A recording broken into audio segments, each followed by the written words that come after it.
Abandonnée enceinte par son fiancé, la jeune fille se retrouve obligée de travailler comme infirmière pour un vieil homme, et à la maison de celui-ci, elle fait une découverte surprenante. Juliette est une femme courageuse et dévouée, dont la détermination est palpable même sur les murs du petit appartement qu'elle appelle chez elle. L'espace est inondé de dessins colorés accrochés avec fierté, tandis que les jouets éparpillés sur le sol racontent des histoires d'aventures imaginaires partagées entre mère et fils. En entrant dans l'appartement, un visiteur est immédiatement enveloppé par la chaleur et l'énergie résiliente de Juliette. Ses yeux reflètent une détermination féroce, malgré les adversités que la vie lui a lancées. Elle se déplace avec une grâce qui ne peut être acquise que par la lutte quotidienne pour la survie, une lutte qu'elle affronte non seulement pour elle-même, mais aussi pour son fils, Mathis. Assise sur une chaise simple dans le salon, Juliette regarde son fils jouer sur le tapis. Son cœur déborde de gratitude d'avoir Mathis dans sa vie, un rayon de lumière au milieu de l'obscurité qui semble parfois l'entourer. Elle se souvient des mots d'encouragement qu'ils échangent chaque soir avant de dormir, des mots qui sont comme un bouclier contre les incertitudes du monde extérieur. « Je t'aime, maman », dit Mathis, levant ses yeux brillants vers sa mère. « Moi aussi, je t'aime, mon petit guerrier », répond Juliette, avec un sourire tendre. Ses yeux se remplissent d'émotion, un mélange complexe de joie et d'inquiétude. Elle se demande si elle fait assez, si elle donne à Mathis la vie qu'il mérite. Mais alors, en regardant le visage rayonnant de son fils, Juliette sait que, malgré toutes les difficultés, ils ont quelque chose de spécial. Ils ont de l'amour, ils ont du courage, ils ont l'un l'autre. Et avec cela, ils peuvent affronter tout ce que la vie leur réserve. Tandis que Juliette regarde Mathis jouer, son esprit erre inévitablement vers le passé douloureux. Elle se souvient vivement du jour où son monde s'est écroulé, quand Lucas, son fiancé, a révélé sa trahison et sa décision de partir. La douleur de cette trahison résonne encore en elle, comme une blessure qui ne guérit jamais complètement. Les larmes qu'elle a versées à l'époque ne sont maintenant que des souvenirs flous, mais la sensation de trahison et de déception reste fraîche dans son esprit. Elle se souvient de la sensation d'abandon, du sentiment d'avoir été laissée pour compte par quelqu'un en qui elle avait une confiance aveugle. Après la rupture avec Lucas, Juliette a fait face à des difficultés financières qui semblaient insurmontables. C'est alors qu'elle a trouvé un rayon d'espoir sous la forme de Luc, un vieil homme solitaire qui offrait un abri en échange de compagnie et de soins. Juliette se souvient de la première rencontre avec Luc, un homme gentil aux yeux emplis de tristesse et de solitude. Elle y a vu non seulement un toit au-dessus de sa tête, mais aussi l'opportunité de rendre le soutien qui lui avait souvent fait défaut. « Merci de me donner un endroit où rester, Luc », disait-elle avec gratitude, tout en préparant le dîner pour eux deux dans la modeste cuisine. « Tu n'as pas à me remercier, Juliette », répondait Luc, avec un faible sourire. « Tu me rends un grand service, en apportant un peu de lumière dans cette maison vide. » En prenant soin de Luc, Juliette a trouvé du réconfort dans la routine quotidienne, une routine qui l'aidait à oublier, du moins temporairement, les douleurs du passé. Et malgré les difficultés auxquelles elle a été confrontée, elle savait qu'elle avait trouvé un foyer temporaire, un refuge sur où elle et Mathis pouvaient recommencer. Luc est présenté comme un homme âgé, dont le visage marqué par le temps raconte des histoires de solitude et de tristesse. Il vit dans une maison qui semble avoir été figée dans le temps, où le silence résonne dans les couloirs vides, lui rappelant constamment sa solitude. Abandonné par sa famille depuis de nombreuses années, il trouve peu de réconfort dans les murs froids et les meubles anciens qui l'entourent. Mais tout cela change lorsque Juliette et Mathis entrent dans sa vie. Juliette, avec son cœur généreux et son esprit combatif, offre à Luc quelque chose qu'il pensait avoir perdu pour toujours, l'amour et la compassion. Elle prend soin de lui avec dévouement, préparant ses repas, rangeant la maison et, surtout, lui offrant de la compagnie et de l'affection. « Comment puis-je te remercier pour tout ce que tu fais pour moi, Juliette » dit Luc, les yeux humides de gratitude tandis qu'il regarde Juliette et Mathis partager un moment de tendresse dans le salon. « Tu n'as pas à me remercier, Luc » répond Juliette, souriant gentiment. « Tu nous as donné un foyer quand nous en avions le plus besoin. Nous ne faisons que rendre l'appareil. » Pendant ce temps, Mathis irradie de joie dans toute la maison, apportant une nouvelle lumière au jour sombre de Luc. Ses rires et ses espiègleries remplissent les coins vides de la maison, la transformant en un foyer chaleureux et plein de vie. La présence de Mathis est comme un baume pour l'âme solitaire de Luc, lui apportant du réconfort et du bonheur qu'il n'imaginait plus possible. Pendant 2 ans, cette relation improbable s'épanouit, se transformant en une véritable famille. Juliette, Mathis et Luc partagent non seulement un toit, mais aussi de l'amour, de la compassion et la chaleur réconfortante d'un lien authentique. Et ensemble, ils découvrent que la vraie famille est celle que l'on choisit, pas celle imposée par le sang. Après la mort de Luc, Juliette a été prise au dépourvu en découvrant qu'il l'avait désignée comme la seule héritière de son. Elle se cramponna à table de la cuisine, luttant contre les larmes qui menaçaient de s'échapper, tandis qu'elle essayait désespérément de rassembler suffisamment de force pour demander de l'aide. « Quelqu'un, s'il vous plaît, aidez-moi » murmura-t-elle, sa voix faible résonnant à travers l'appartement vide.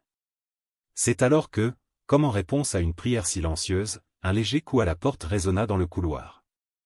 Rémi, un voisin que Juliette connaissait à peine, se tenait de l'autre côté, avec une expression de préoccupation évidente sur son visage. « Ça va » demanda-t-il, remarquant l'angoisse dans les yeux de Juliette. Juliette pouvait à peine contenir sa douleur, mais parvint à articuler quelques mots. « À appendicite, s'il vous plaît, j'ai besoin d'aide. » Sans hésiter, Rémi entra dans l'appartement, offrant son soutien et sa solidarité. Il se proposa immédiatement de s'occuper de Mathis pendant que Juliette était précipitée à l'hôpital. « Je vais m'occuper de lui comme s'il était mon propre fils », promit Rémi, posant une main réconfortante sur l'épaule tendue de Juliette. « Concentre-toi sur toi-même maintenant. » D'un signe de tête faible, Juliette se laissa emmener par les ambulanciers, se sentant reconnaissante d'avoir trouvé un ange gardien sous la forme d'un voisin gentil dans son moment de plus grand besoin. Pendant ce temps, Rémi resta aux côtés de Mathis, offrant réconfort et compagnie. Il prépara un repas simple pour le garçon, tout en essayant de le distraire avec des histoires et des jeux, veillant à ce qu'il se sente en sécurité et protégé en l'absence de sa mère. Ensemble, Juliette et Rémi formèrent une alliance improbable, unis par le désir commun de prendre soin l'un de l'autre en temps de difficulté. Et tandis que le soleil se couchait sur la ville, une nouvelle amitié commençait à éclore, enracinée dans la compassion et la générosité mutuelle. Rémi, un homme gentil et solitaire, dont les rêves de construire sa propre famille semblaient lointains et inaccessibles, fut profondément touché par la situation de Juliette et de Mathis. Alors qu'il prenait soin du garçon en l'absence de sa mère, il commença à envisager une nouvelle possibilité, une opportunité de réaliser son désir le plus profond d'être père. Observant Mathis jouer sur le sol du salon, Rémi ressentit une chaleur réconfortante se répandre dans sa poitrine, une sensation d'appartenance et de dessein qu'il n'avait pas ressentie depuis longtemps. Il comprit que s'occuper du garçon n'était pas seulement un acte de bonté, mais aussi une chance de nouer un lien spécial, une base pour construire quelque chose de significatif et durable. Alors que Rémi et Mathis passaient du temps ensemble, jouant, discutant et partageant des rires, une étincelle d'espoir s'alluma en Rémi. Il commença à imaginer un avenir différent, un avenir où il n'était plus seul, mais entouré de l'amour et de la joie d'une famille qu'il avait aidé à créer. La rencontre entre Rémi et Mathis représentait plus qu'une simple situation temporaire d'entraide mutuelle. C'était le début de quelque chose de plus grand, une opportunité pour tous deux de trouver ce qu'ils désiraient tant, un foyer où ils pourraient partager amour, soutien et croissance émotionnelle. Pendant que Juliette se rétablissait à l'hôpital, elle ne pouvait s'empêcher de ressentir de la gratitude et de l'espoir en pensant à ce que l'avenir pourrait apporter. L'idée de Rémi devenir une partie de leur vie, non seulement comme un voisin serviable, mais aussi comme un père pour Mathis et un compagnon pour elle, semblait plus qu'un simple rêve, c'était une possibilité réelle, pleine de promesses et de potentiel. Ainsi, alors que le soleil se couchait sur la ville, éclairant le chemin vers un nouveau jour, Juliette, Rémi et Mathis se retrouvèrent unis par le destin, prêts à entreprendre un voyage de découverte, d'amour et de renouveau.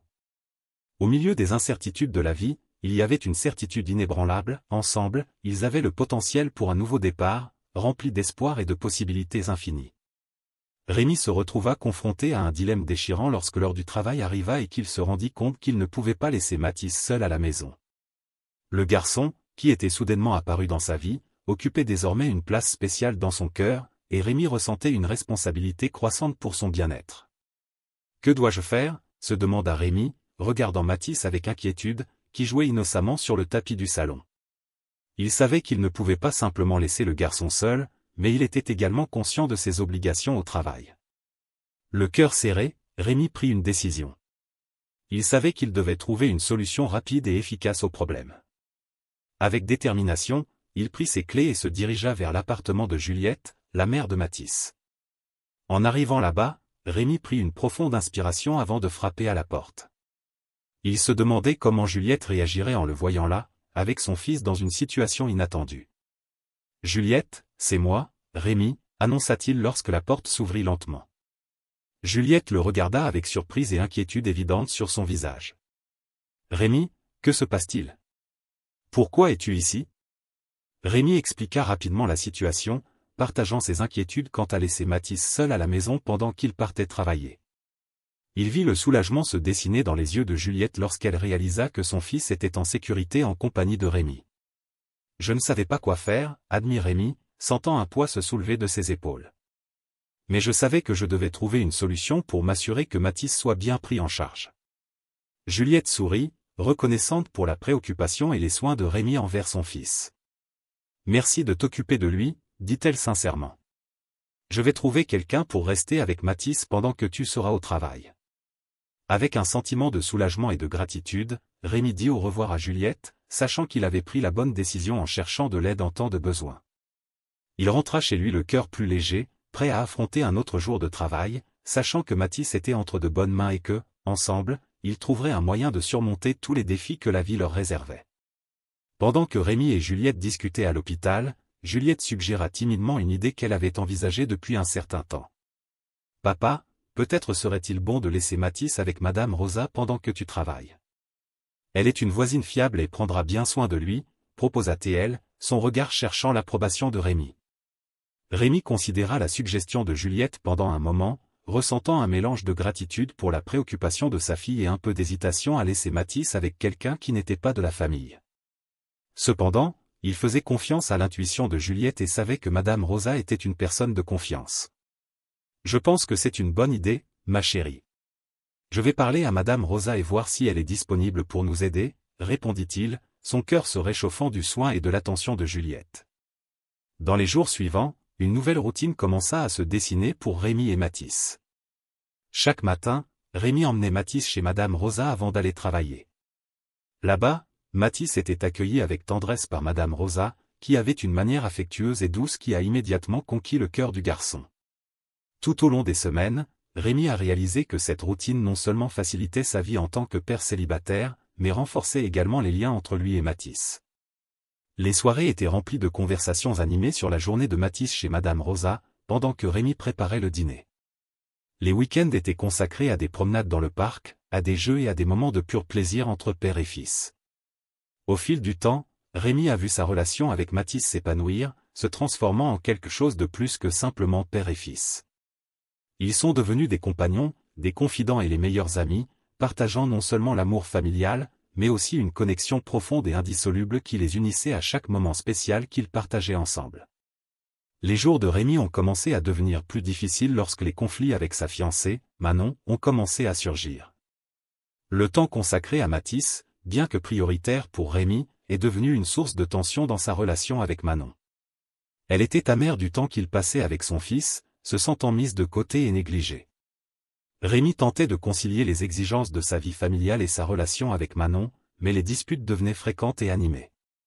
Il tentait d'expliquer l'importance d'être présent dans la vie de Mathis, mais Manon était de plus en plus distante, incapable de comprendre la profondeur du lien entre père et fils. La situation a atteint un point critique lorsque, après une dispute particulièrement intense, Manon a décidé de rompre la relation. Des soupçons d'infidélité planaient dans l'air, malgré les tentatives de Rémi pour expliquer que son engagement était exclusivement envers elle et Mathis. Les paroles de Rémi tombaient dans des oreilles sourdes, sa sincérité remise en question et ses explications rejetées comme des excuses vides. Rémi a senti son cœur se briser en voyant la relation qu'il valorisait tant s'effondrer devant ses yeux. Il a tenté désespérément de convaincre Manon de la vérité, mais ses paroles étaient vaines. Il se sentait impuissant face à l'incompréhension et à la méfiance de Manon, tandis que la douleur de la perte s'installait dans son cœur. Malgré le poids de la tristesse et de la déception, Rémi est resté ferme dans sa conviction d'être un père présent et aimant pour Mathis. Il savait que le lien spécial qu'il partageait avec son fils était inébranlable, et que, malgré les difficultés, il serait toujours là pour le protéger, en prendre soin et l'aimer inconditionnellement. Après des jours d'angoisse et d'incertitude, Manon a finalement cédé au poids de ses remords. Elle a réalisé que ses soupçons infondés avaient obscurci son jugement, la poussant à prendre une décision précipitée. Avec un cœur plein de remords et d'amour, Manon a recherché Rémi pour demander pardon et renouveler son engagement envers lui et Mathis. Rémi, bien que blessé par les cicatrices émotionnelles de la rupture, a ouvert son cœur à Manon une fois de plus. Il l'a accueilli dans ses bras avec un mélange de soulagement et de joie, sachant qu'ils étaient prêts à affronter ensemble les défis que le destin leur réservait, en tant que famille unie et forte. Pendant ce temps, un nouveau rebondissement secouait la vie de Juliette. Élodie, son ex-belle-mère, est apparue à l'improviste, exigeant une part de l'héritage laissé par feu son mari. Déterminée à protéger les intérêts de Mathis et à honorer l'héritage de son père, Juliette est restée ferme face aux demandes de Élodie. Avec courage et détermination, Juliette a affronté Élodie, défendant avec ferveur le droit de Mathis à l'héritage de son grand-père. Malgré les menaces et les manipulations de Élodie, Juliette est restée inébranlable dans sa position, déterminée à protéger l'avenir de son fils. Alors que les batailles juridiques se déroulaient dans les tribunaux, Juliette trouvait sa force dans la foi et l'amour pour Mathis. Elle savait que, quel que soit le résultat, elle faisait ce qui était juste pour son fils, construisant un héritage d'honnêteté, d'intégrité et de résilience qui l'emporterait avec lui pour toujours. Rémi sentit le poids de la révélation alors qu'il regardait le regard surpris de Mathis. Les mots étaient coincés dans sa gorge, mais il savait qu'il était enfin temps de partager la vérité qu'il avait gardée si longtemps. Mathis, je suis ton père, murmura Rémi, sa voix chargée d'émotions retenues depuis des années. Il observa l'expression choquée sur le visage du jeune homme, attendant anxieusement sa réaction. Mathis cligna des yeux plusieurs fois, essayant de traiter la révélation avant de trouver enfin les mots. Tu es mon père, sa voix tremblait, mêlant incrédulité et espoir. Rémi hocha la tête avec un sourire tremblant. Oui, je le suis. Je sais que c'est difficile à croire, mais c'est la vérité. Les larmes commencèrent à perler dans les yeux de Mathis, se mêlant à un sourire incertain. J'ai toujours ressenti quelque chose de spécial en toi, comme s'il y avait un lien que je ne pouvais pas comprendre. Je voulais tellement avoir un père. Rémi tendit la main vers son fils, un mélange de soulagement et d'anxiété remplissant son cœur. Maintenant, tu en as un. Et je promets d'être là pour toi, d'être le père que tu mérites. Pendant ce temps, Juliette observait la scène les yeux embués, son cœur débordant de gratitude et d'amour pour ces deux hommes dans sa vie. Elle s'approcha d'eux, les enveloppant dans un chaleureux étreinte. Nous sommes une famille maintenant, dit-elle, sa voix étouffée par l'émotion. Ensemble, nous pouvons surmonter tous les défis que la vie nous présente. Et ainsi, serrés les uns contre les autres et unis par le lien nouvellement découvert, Rémi, Juliette et Mathis ont fait le premier pas dans leur voyage en tant que famille, prêts à relever les défis et à trouver le bonheur ensemble.